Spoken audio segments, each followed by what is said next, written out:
Yo, imagine holding your baby in one hand, a useless machine in the other, and racing through the freezing streets of San Francisco just to get a spot at a homeless shelter.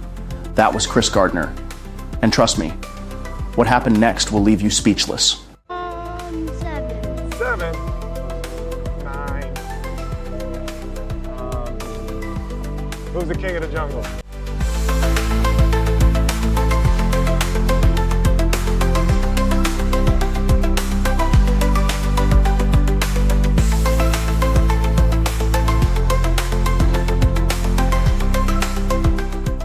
I'm going to tell you a true story about a man who lost everything, but refused to break.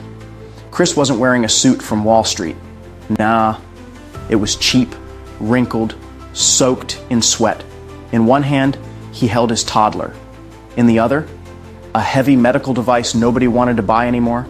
No lunch meeting, no job, just a race against time to find a shelter before it closed.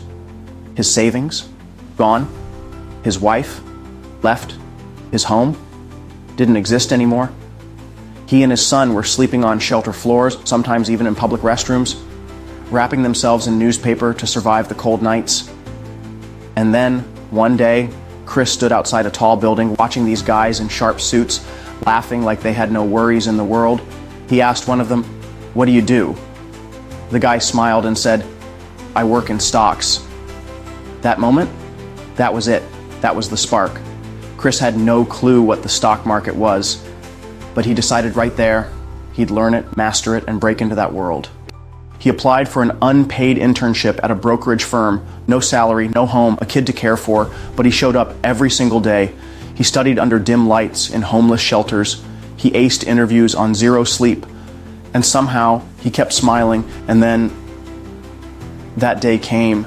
The manager looked him in the eye and said, "Chris, we'd like you to come work here, officially." He walked out of that building in tears because for the first time in months, he didn't feel broken anymore. Chris Gardner didn't have superpowers. He had will, he had love, he had purpose, he held on, even when everything was falling apart. You don't need to be rich to change your life. You just need one moment of courage, one moment of curiosity, one moment where you refuse to give up. That moment could be today. So if you're watching this and you feel stuck, remember your comeback story might already be starting.